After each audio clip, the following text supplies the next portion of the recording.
സൈബൂസ് vision. Hello friends, എല്ലാവർക്കും ഞങ്ങളുടെ ഇന്നത്തെ പുതിയൊരു വീഡിയോയിലേക്ക് സ്വാഗതം. എന്തൊക്കെയുണ്ട് കൂട്ടുകാരെ വിശേഷം? എല്ലാവരും സുഖമായിട്ടും സന്തോഷത്തോടെയൊക്കെ ഇരിക്കുന്നു എന്ന് വിശ്വസിക്കുന്നു. അപ്പം ഞങ്ങളും ഇവിടെ സുഖമായിട്ടും സന്തോഷത്തോടെയൊക്കെ ഇരിക്കുന്നു. ഇത് ചൊവ്വാഴ്ച ദിവസത്തെ രാവിലെ മുതൽ ഉച്ചവരെയുള്ള പതിവ് പോലത്തെ കുഞ്ഞു കുഞ്ഞു പാചകവും വിശേഷങ്ങളൊക്കെ അടങ്ങിയിട്ടുള്ള ഒരു കുഞ്ഞു വീഡിയോ ആണ് കേട്ടോ അപ്പോൾ ഇന്നത്തെ വീഡിയോ. അപ്പോൾ ഇന്ന് രാവിലത്തെ ബ്രേക്ക്ഫാസ്റ്റ് എന്ന് പറയുന്നത് അപ്പവും കടലക്കറിയാണ് കേട്ടോ. അപ്പം മീനുക്കുട്ടി പറഞ്ഞു അവർക്ക് ഇങ്ങനെ പരത്തി ഉണ്ടാക്കി കൊടുത്താൽ മതിയെന്ന്. നമ്മൾ അപ്പച്ചട്ടിയിൽ ഉണ്ടാക്കുന്ന അപ്പത്തേക്കാൾ മീനുക്കുട്ടിക്ക് ഇഷ്ടം ഇങ്ങനെ ദോശക്കല്ലിൽ വെച്ച് പരത്തി ഉണ്ടാക്കി കൊടുക്കുന്നതാണ് കേട്ടോ. അപ്പോൾ അതുകൊണ്ട് ഞാൻ രാവിലെ ചോദിച്ചു എങ്ങനെ ഉണ്ടാക്കണമെന്ന് പറഞ്ഞപ്പോൾ അവർക്ക് ഇങ്ങനെ മതി എന്ന് പറഞ്ഞു കേട്ടോ. അതുകൊണ്ടാണ് ഇങ്ങനെ ഉണ്ടാക്കിയത്. പിന്നെ എല്ലാ ദിവസവും നമ്മൾ ബ്രേക്ക്ഫാസ്റ്റൊക്കെ ഉണ്ടാക്കുന്ന വീഡിയോ എടുക്കുന്നതാണല്ലോ, അതുകൊണ്ട് ബ്രേക്ക്ഫാസ്റ്റ് ഉണ്ടാക്കുന്ന വീഡിയോ ഒന്നും എടുത്തില്ലേ. കൂടുതലും ഇവിടെ അപ്പമോ ഇഡ്ഡലിയോ ദോശയോ പുട്ടോ ഒക്കെ തന്നെ ആയിരിക്കും കേട്ടോ മിക്ക ദിവസത്തെ ഇവിടുത്തെ കാപ്പി എന്ന് പറയുന്നത്.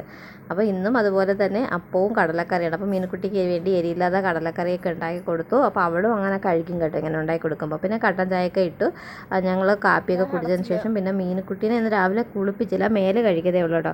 അവളെയും റെഡിയാക്കി ഇനി അവളെ അംഗൻവാടിയിലോട്ട് കൊണ്ടാക്കാൻ കേട്ടോ. അപ്പോൾ അവൾ തനിയെ അങ്ങ് പൊക്കിയോളും.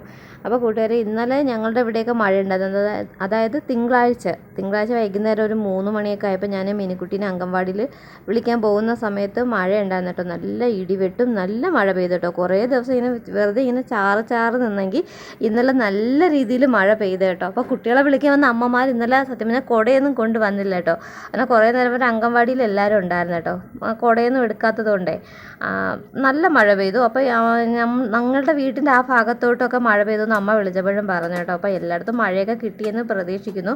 അപ്പോൾ ഇന്ന് എന്തായാലും മഴയൊന്നുമില്ല, നല്ല ചൂട് തന്നെ. എന്നും എങ്ങനെയാണോ അതിനേക്കാൾ ഇരട്ടി തന്നെയാണ് കേട്ടോ. ചൂടിന് ഒരു കുറവുമില്ല. പക്ഷെ ഇന്നലെ മഴ പെയ്ത സമയത്ത് ഇത്തിരി തറയൊക്കെ ഒന്ന് തണുത്തു, പാറയൊക്കെ ഒന്ന് തണുത്തു കേട്ടോ. പാറയൊക്കെ നല്ല നനഞ്ഞ് തന്നെയാണ് മഴ പെയ്തത്. ആ സമയത്ത് വൈകുന്നേരം പിന്നെ കുറച്ച് നേരം വരെയൊക്കെ ഇത്തിരി നല്ല ആശ്വാസം ഉണ്ടായിരുന്നു കേട്ടോ. കാരണം കുറേ ദിവസങ്ങൾക്ക് ശേഷം ഉണ്ടോ ഇന്നലെ ഇത്തിരി ഫാൻ ഇല്ലാതെ കുറച്ച് നേരം ഞങ്ങളെല്ലാവർക്കും ഇരിക്കാനൊക്കെ കഴിഞ്ഞു. കാരണം അത്രത്തോളം എന്താ പറയുക നല്ല തണുപ്പുണ്ടായിരുന്നു. അപ്പോൾ മഴ പെയ്ത് കഴിഞ്ഞാൽ ഇവിടെ തണുപ്പും നല്ല രീതിക്ക് കിട്ടുന്ന ഒരു ഏരിയയാണ് കേട്ടോ. അപ്പോൾ പാറ ആയതുകൊണ്ട് ചൂടും അധികമാണ്, തണുപ്പും അധികമാണ് കേട്ടോ. അപ്പോൾ ഒരു മഴയത്ത് തന്നെ ഞങ്ങൾക്ക് ആശ്വാസമായിട്ട് ഇത്തിരി തണുപ്പൊക്കെ കിട്ടി. ഞങ്ങൾ ചായയൊക്കെ കുടിക്കുന്ന സമയത്തും ഫാൻ ഇല്ലാതെയാണ് കേട്ടോ ഇരുന്നത്. അതുപോലെ തന്നെ ഇന്നലെ രാത്രി കിടക്കാൻ സമയത്തും ഞങ്ങൾ ഫാൻ സാധാരണ 4 ഫുൾ സ്പീഡിൽ ഇട്ടിട്ടാണ് ഫാൻ കിടക്കുന്നതെങ്കിൽ ഇന്നലെ ഫാനൊക്കെ ഇത്തിരി കുറച്ചിട്ടിട്ടാണ് കേട്ടോ കിടന്നത്. അത്രയും ആശ്വാസം ഉണ്ടായിരുന്നു ഇന്നലെ ഒരു ദിവസം തന്നെ മഴ പെയ്തപ്പോൾ. എല്ലാവർക്കും ഒത്തിരി സന്തോഷമായിട്ടോ. പെയ്യാതിരുന്നൊരു മഴ കിട്ടിയപ്പോൾ മീനുക്കുട്ടി ഫുള്ള് മഴ കണ്ട് ആസ്വദിച്ച് നിൽക്കുകയായിരുന്നു കേട്ടോ. വീഡിയോ എടുക്കണമെന്നൊക്കെ ഉണ്ടായിരുന്നു, പക്ഷേ ആ സമയം ഇപ്പം ഇടിവെട്ടും കറണ്ടും പോയി, പിന്നെ ഫോണിൽ ചാർജും തീർന്നു, അതുകൊണ്ട് വീഡിയോ ഒന്നും എടുക്കാൻ പറ്റിയില്ല കേട്ടോ. ഫുള്ള് ഞാനും മീനുക്കുട്ടിയും മഴയൊക്കെ കണ്ട് ഫുൾ ടൈം അവിടെ മഴ തീരുന്നത് വരെ ഫ്രണ്ടിൽ തന്നെ ഉണ്ടായിരുന്നു കേട്ടോ. പിന്നെ കൂട്ടുകാരെ, മീനുക്കുട്ടീനെ അംഗൻവാടിയിലൊക്കെ കൊണ്ടാക്കിയിട്ട് വന്ന് പതിപോലെ നമ്മുടെ കുട്ടി പാചകമൊക്കെ തുടങ്ങിയിട്ടുണ്ട് കേട്ടോ. അപ്പോൾ ഇന്ന് വയ്ക്കുന്ന തോരൻ ബീൻസും പിന്നെ അമരക്കയും കുറച്ചുണ്ടായിരുന്നു. അപ്പോൾ അത് രണ്ടും കൂടെ ചേർത്തിട്ട് ഒരു തോരൻ വെക്കേണ്ട ചെന്ന് കുറച്ച് സവാളയും കൂടെയൊക്കെ ഇട്ട് ഞാൻ വെച്ചു. അത് പിന്നെ കിടന്നാൽ ഇല്ലാണ്ടായി പോകും, അതിനെ ഒരു തോരനാക്കി വെക്കുകയെന്ന് കേട്ടോ. കുറച്ച് സവാള ഉണ്ടായിരുന്നുള്ളൂ, സവാളയൊന്നും ഇല്ല കേട്ടോ. നമ്മൾ ഈ ഡെയിലി ജോലി ചെയ്യുന്ന ആൾക്കാരുടെ വീട്ടിലാണെങ്കിൽ മിക്കപ്പോഴും മിക്ക സാധനങ്ങളും അങ്ങനെ കാണത്തില്ല അധികം അല്ലേ. നമ്മൾ ഡെയിലി അന്നൊന്നോ 2 ദിവസം കൂടുമ്പോഴൊക്കെ ആയിരിക്കും സാധനങ്ങൾ വാങ്ങിക്കുന്നത്. അപ്പോൾ ഞാൻ ഇന്നലെ പറയാനും വിട്ടു കേട്ടോ.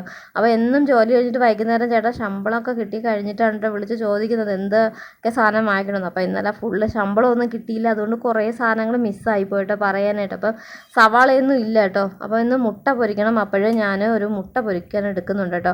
അപ്പോൾ അതിലിടാനും സവാള ഇല്ല കേട്ടോ. ഒരു സവാള ഉണ്ടായിരുന്നതാണ് രാവിലെ കടലക്കറിക്ക് പകുതി തോരന് പകുതിയാക്കി വെച്ചത് കേട്ടോ. അപ്പോൾ നമുക്ക് ഈ ഡെയിലിയൊക്കെ ഇതുപോലെ പൈസ കിട്ടിയില്ല എന്നുണ്ടെങ്കിൽ നമ്മുടെ ചില കാര്യങ്ങൾ നടക്കത്തില്ല കേട്ടോ. നമ്മളിതുപോലെ വീട്ടിലെ സാധനങ്ങളോ അല്ലെങ്കിൽ മീനിനുള്ള ഐറ്റങ്ങളോ ഒന്നും ചിലപ്പോൾ വാങ്ങിക്കാൻ പറ്റത്തില്ല. കാരണം നമ്മളിങ്ങനെ സ്റ്റോർ ചെയ്ത് വെക്കുന്ന ആൾക്കാരല്ലല്ലോ, നമ്മളങ്ങനെ സാധനങ്ങളൊന്നും വാങ്ങിച്ച് സ്റ്റോർ ചെയ്ത് വെക്കത്തില്ല. അപ്പോൾ അന്നന്ന് കിട്ടുന്ന പൈസയ്ക്ക് അന്നന്ന് സാധനങ്ങൾ വാങ്ങിക്കുക. അപ്പോൾ ഒരു ദിവസം ശമ്പളം മുടങ്ങി അല്ലെങ്കിൽ കിട്ടാതെ കുറച്ചേ കിട്ടിയുള്ളൂ എങ്കിലൊക്കെ നമ്മുടെ കാര്യം മൊത്തം തകിടം മറിയും. അത് ഞങ്ങളുടെ വീട്ടിലെ മാത്രമല്ല, ഈ ഡെയിലി ശമ്പളത്തിൽ ജോലി ചെയ്യുന്ന മിക്ക സാധാരണക്കാരായിട്ടുള്ള വീട്ടുകാരുടെ അവസ്ഥ ഇത് തന്നെയായിരിക്കുമല്ലോ, ഞങ്ങളെ പോലെയൊക്കെ തന്നെയായിരിക്കും. അപ്പോൾ സവാള ഇല്ലാത്തത് കാരണം ഞാൻ പിന്നെ കുറച്ച് തേങ്ങ കൂടി ഇട്ട് കൊടുക്കുന്നുണ്ട് കേട്ടോ. ഒരു മുട്ടയും പൊട്ടിച്ച് വീഴ്ത്തി കുറച്ച് തേങ്ങയും പിന്നെ ഒരു പച്ചമുളകും ഉപ്പും കൂടെ ഇട്ട് ഞാൻ കലക്കി എടുത്ത് മുട്ട പൊരിക്കാമെന്നാണ് കേട്ടോ വിചാരിക്കുന്നത്. സവാള ഉണ്ടെങ്കിൽ അതിന് വേറൊരു ടേസ്റ്റാണ്. അപ്പം കുറച്ച് സാധനങ്ങളൊക്കെ വാങ്ങിക്കാനുണ്ട്. അപ്പോൾ അതൊക്കെ ഇന്ന് വാങ്ങിക്കാൻ വിചാരിച്ചു കേട്ടോ. മലക്കറിയൊക്കെ വാങ്ങിക്കാനായിട്ടുണ്ട്. പിന്നെ ഉഴുന്ന് പയർ അങ്ങനത്തെ കുറച്ച് ഐറ്റംസൊക്കെ ഉണ്ട്. അപ്പം അതൊക്കെ ഇനിയിപ്പോൾ ചേട്ടൻ പറഞ്ഞ് ഇന്നലത്തെ കൂടി ശമ്പളം കിട്ടുകയാണെങ്കിൽ അത് ഇന്ന് വാങ്ങിക്കാമെന്ന് പറഞ്ഞിട്ടുണ്ട് കേട്ടോ. അപ്പോൾ പിന്നെ ഇത് രാവിലത്തെ കടലക്കറിയാണ് കേട്ടോ. അപ്പോൾ ഞാൻ അതൊന്ന് മുളക് പൊടി കുറച്ചും കൂടെ ഇട്ട് അതൊന്ന് നല്ല വറ്റിച്ചെടുക്കാമെന്ന് വിചാരിച്ചു കേട്ടോ. അപ്പോഴും മീനുക്കുട്ടിക്ക് വേണ്ടി ഞാൻ രാവിലെ എരി കുറച്ചാണല്ലോ വെച്ചത്, അതുകൊണ്ട് ഞാൻ കുറച്ച് മുളക് പൊടിയും കൂടെ ആഡ് ചെയ്ത് കൊടുക്കുന്നുണ്ട് കേട്ടോ. അപ്പോൾ ചോറിനും ഇതാവുമല്ലോ. അപ്പോൾ രാവിലെ എന്തെങ്കിലും ഇതുപോലെ ഉരുളക്കിഴങ്ങ് കറിയോ കടലക്കറിയോ തക്കാളിക്കറിയോ ഒക്കെ വയ്ക്കുകയാണെങ്കിൽ പിന്നെ ചോറിനും അത് തന്നെയായിരിക്കും കേട്ടോ ഞാൻ ഉച്ചയ്ക്കും എടുക്കുന്നത്. അതുകൊണ്ട് ഞാൻ കുറച്ച് മുളക് പൊടിയും കൂടെയൊക്കെ ഇട്ട് കൊടുത്ത് കറി നല്ലതുപോലെ ഒന്ന് വറ്റിച്ചെടുക്കാമെന്നാണ് കേട്ടോ വിചാരിക്കുന്നത്. ഇനിയിപ്പം വേറെ കറിയൊന്നും വയ്ക്കുന്നില്ലേ. അപ്പോൾ മീനും രാവിലെ വാങ്ങിയില്ല, അപ്പം മീനിന് വയ്ക്കുന്നില്ല. കരുവാടുണ്ട്, പിന്നെ ഞാൻ കറി വച്ചില്ല കേട്ടോ. ചെറിയ ഉള്ളിയൊന്നും ഇല്ല, അതുകൊണ്ട് ഞാൻ പിന്നെ ഇട്ട് വയ്ക്കാൻ വേറെ മലക്കറിയൊന്നും ഇല്ല, അതുകൊണ്ട് കരുവാട് കറിയൊന്നും വച്ചില്ല. ഈ സമയത്ത് നമ്മുടെ തോരൻ അവിടെ റെഡി ആവുന്നുണ്ട് കേട്ടോ. അരപ്പൊക്കെ ഞാൻ തയ്യാറാക്കി വെച്ചിട്ടുണ്ട്, തോരനിലേക്ക് ആവശ്യമായിട്ടുള്ള അരപ്പൊക്കെ തയ്യാറാക്കി വെച്ചിട്ടുണ്ട്.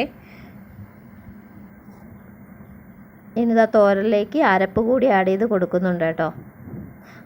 അരപ്പിട്ട് കൊടുത്ത് അപ്പോഴും തന്നെ മിക്സ് ചെയ്ത് എടുക്കുന്നില്ലേ. അരപ്പിട്ടതിന് ശേഷം അതൊന്ന് അടച്ച് വെച്ച് ഒരു 10 മിനിറ്റ് ലോ ഫ്ലെയിമിലിട്ട് അത് ആയതിന് ശേഷമാണ് കേട്ടോ ഈ തോരൻ പിന്നെ നമ്മൾ അരപ്പമായിട്ട് മിക്സ് ചെയ്ത് എടുക്കുന്നത്. കുറച്ച് നേരം അങ്ങനെ വെച്ചിരിക്കും. ഈ സമയത്ത് എൻ്റെ കറിയൊക്കെ ഇവിടെ തിളച്ച് വരുന്നുണ്ട് കേട്ടോ. അപ്പോൾ ഞാനിത് നല്ല കറിയായിട്ടല്ല, ഇത്തിരി നല്ല കട്ടിക്ക് എടുക്കാമെന്നാണ് കേട്ടോ വിചാരിക്കുന്നത്. അപ്പോൾ ചോറിന് എന്തായെന്ന് നോക്കട്ടെ, വേകാറായോ എന്നൊക്കെ ഒന്ന് കോരി നോക്കട്ടെ. അപ്പോൾ രാവിലെ മീനുക്കുട്ടീനെ അങ്കൻവാടിയിലൊക്കെ കൊണ്ടാക്കിയതിന് ശേഷമാണ് കേട്ടോ അരിയൊക്കെ പിന്നെ ഇട്ടത്.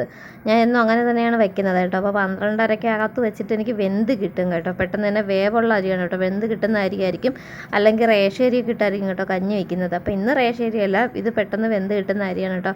അപ്പോൾ ചോറിന് ഏകദേശം കുറച്ചും കൂടി വേകാറുണ്ട്. അപ്പോൾ ഞാൻ ഉപ്പൊക്കെ ഇട്ട് കുറച്ച് വെള്ളവും കൂടെ വീത്തി കൊടുക്കാണ്ടായിരുന്നു. അങ്ങനെ അതൊക്കെ വീത്തി അവിടെ വെച്ചിട്ടുണ്ട്.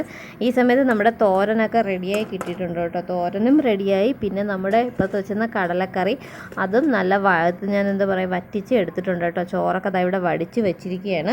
പിന്നെ അതാ ഒരു മുട്ട ഉണ്ടായിരുന്നല്ലോ, അപ്പോൾ ആ മുട്ട കൂടി ഒന്ന് പൊരിച്ചെടുക്കട്ടെ. അപ്പോൾ ഉച്ചത്തെ പരിപാടികളും കുക്കിങ്ങൊക്കെ കഴിഞ്ഞു കേട്ടോ. അപ്പോൾ ഇത്രയേ ഉണ്ടായിരുന്നുള്ളൂ ഉച്ചത്തെ കുക്കിംഗ് എന്ന് പറയുന്നത്. അപ്പോഴാണ് ഞാൻ നോക്കിയപ്പോൾ എനിക്ക് സ്പെഷ്യലായിട്ട് എന്താ ഇവിടെ ഇരിപ്പുണ്ട് തലേ ദിവസത്തെ മീൻകറി. മീനൊന്നുമില്ല, ഇത് മീൻകറി മാത്രമേ ഉള്ളൂ. അപ്പോൾ ഇത് മതി കേട്ടോ. ഈ തലേ ദിവസത്തെ മീൻകറി കഴിക്കാൻ നല്ല ഇഷ്ടമാണ് കേട്ടോ എനിക്ക്. അപ്പോഴേ പഴിഞ്ഞില്ലേ, അതല്ലെങ്കിൽ ഞാനിത് പഴിഞ്ഞിടോ കഴിക്കുമായിരുന്നു കേട്ടോ. അപ്പോൾ പിന്നെ ഇനി ചോറ് കഴിക്കാൻ സമയമായി. അപ്പോൾ ഞാനിനി ചോറ് കഴിക്കട്ടെ. നമ്മുടെ അമരക്ക തോരനും മുട്ട പൊരിച്ചതും മീൻ കറിയും കൂട്ടി കേട്ടോ ചോറ് കഴിച്ചത്. കടലക്കറി ഞാൻ മുളക് പൊടിയൊക്കെ ഇട്ട് വറ്റിച്ച് നല്ലതുപോലെ വച്ചെങ്കിലും ഞാൻ അത് കഴിക്കാനായിട്ട് എടുത്തില്ല കേട്ടോ. അപ്പോൾ ഇനിയിപ്പം രാവിലത്തേൽ അപ്പത്തിൻ്റെ മാവിരിപ്പുണ്ട്. അപ്പോൾ ഞാൻ വിചാരിച്ചു വൈകുന്നേരം ചായ ഇടുമ്പോൾ അപ്പം ഉണ്ടാക്കിയിട്ട് അതിൻ്റെ കൂടെ കഴിക്കാമെന്ന് വിചാരിച്ചു കേട്ടോ. ഞാൻ പിന്നെ അത് എടുത്തില്ല. അപ്പോൾ കൂട്ടുകാരെ, എൻ്റെ ഉച്ചവരെയുള്ള ഇന്നത്തെ വിശേഷങ്ങൾ ഇതൊക്കെയായിരുന്നു. എപ്പോഴും പറയും പോലെ വീഡിയോ കണ്ട് ഇഷ്ടമായ ലൈക്ക് ചെയ്യാനും കമൻറ്റ് ചെയ്യാനൊന്നും മറക്കല്ലേ കൂട്ടുകാരെ. ഇതുവരെയൊക്കെ സപ്പോർട്ട് ചെയ്ത് കൊണ്ടിരിക്കുന്ന എല്ലാവർക്കും ഒത്തിരി നന്ദി.